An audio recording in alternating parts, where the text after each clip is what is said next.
Hi எல்லாருக்கும் வணக்கம். இன்னைக்கு எங்க இருக்குன்னு பாத்தீங்கன்னா தருமபுரி டு சேலம் தொப்பூர் கணவாய்க்கு போறதுக்கு முன்னாடி எனக்கு அந்த டோல்கேட்ல இருக்கோம்.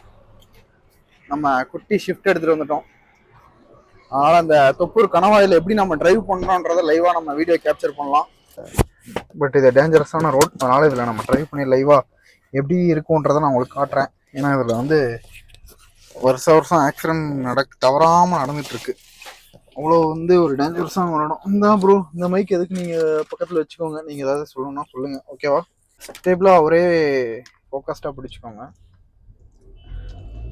இந்த ரோடோட ஒரு அமைப்பு சயின்டிஃபிக்கலி ரொம்ப டிஃபிகல்ட்டாக இருக்கும். அது வந்து எல்லாம் காத்துக்கிறப்பு பெய்யிருக்கு அப்படிம்பாங்க. பயமா இருக்கு. எந்த ஒரு விஷயத்தையும் அந்த மாதிரி காத்துக்கிறப்பு சாமின்னு பார்க்கறதோட சயின்ஸாக பார்க்கறது ரொம்ப நல்லதுன்னு சொல்ல வரேன். சோஷியலாக பார்க்கலாமா? இந்த லைட்டிங்லாம் தெரியுதா? இந்த ரோடெல்லாம் கிளாஸ்ல டஸ்ட் ரொம்ப தெரியுதா? இல்லை ஏதாவது கிளியர் பண்ணிட்டா? அதெல்லாம் ஒன்று கிளாஸ் பேரிகேட் இருக்கு. ரைட் சைட் நம்ம வர்றது ரொம்ப நல்லது. ஏன் ஒரு ஏசி மட்டும் வாய முடியுது? எந்த ஏசி? அது என் காலுக்கு வருது ப்ரோ. ஒரு ஃபார்ச்சுனர் வண்டி என்ன கலர்ல மாறி இருக்கு. ஓகே, தொப்பூர் கணவாய் வந்து இந்த போர்ட்ல இருந்து ஸ்டார்ட் ஆகுது. இந்த இடத்துல இருந்து இங்க வந்து மங்கீஸ்லாம் நிறைய உலாவுமா, அதுக்கு எதுவும் ஃபுட்டு கொடுக்கூடாதுன்னு ஒரு போர்டு வச்சிருக்காங்க. ஸோ அதை ஃபாலோ பண்ணுங்க. ஏன்னா அபாயகரமான ஒரு வளைவு வந்து இன்னும் கொஞ்சம் போகணும். இந்த டோல்கேட்ல இருந்து ஒரு 3 கிலோமீட்டர் 4 கிலோமீட்டர் கிராஸ் பண்ணதுக்கப்புறம் ஒரு செக் போஸ்ட் ஒன்று வரும். அங்கேருந்து இன்ச் பையா நம்ம கவர் பண்ணிடலாம்.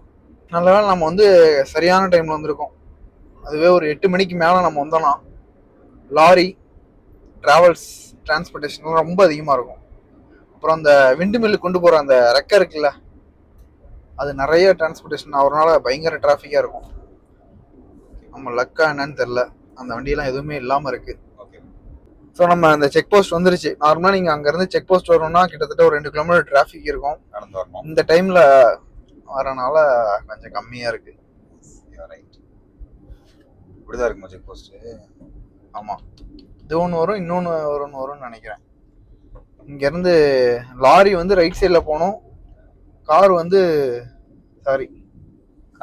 கார் தான் ரைட் சைடில் வரணும், லாரி லெஃப்ட் சைடில் போகணும். இங்கே அப்படியே ஆப்போசிட்டாக போயிட்டு இருக்காங்க பாரு. எனக்கே அந்த போர்டை பார்த்து டக்குன்னு கன்ஃபியூஸ் ஆயிடுச்சு. வீடியோ எடுத்துட்டு இருக்கனால பேச முடியல. ஒரு ஃப்ளோவா வர்றதை தப்பா நினைச்சிக்க கூடாது.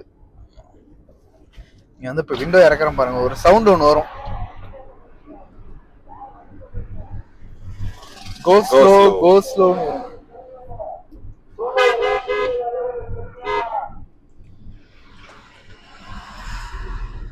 ஸ்லோ அங்க வரும். அந்த கார்லாம் ரைட் சைடுல நன்றி ரைட் சைடுல தான் போயிட்டு இருக்கோம்.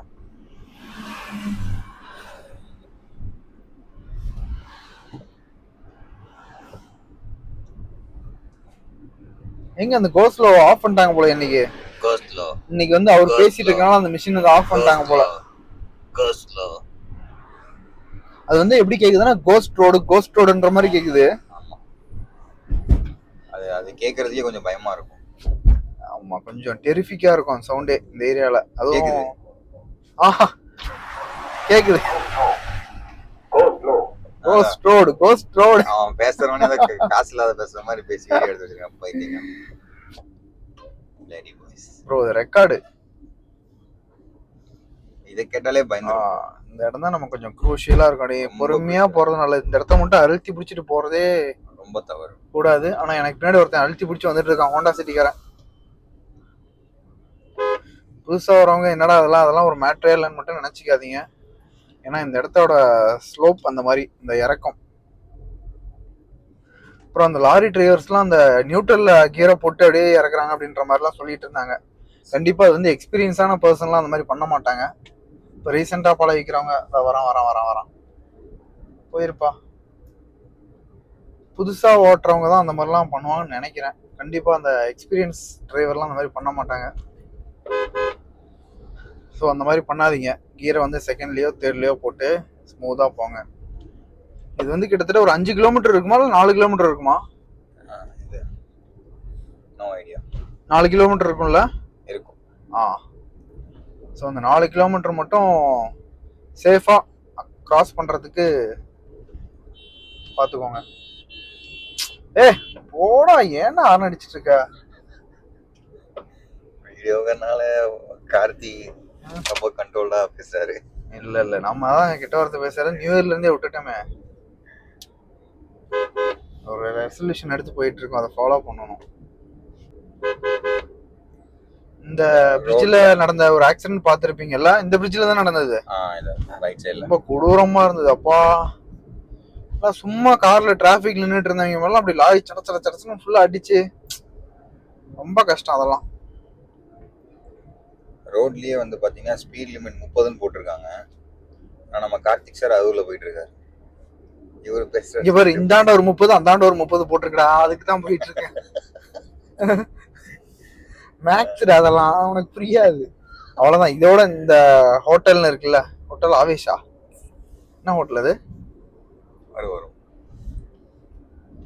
இந்த ஹோட்டல் சர்வேஷ்.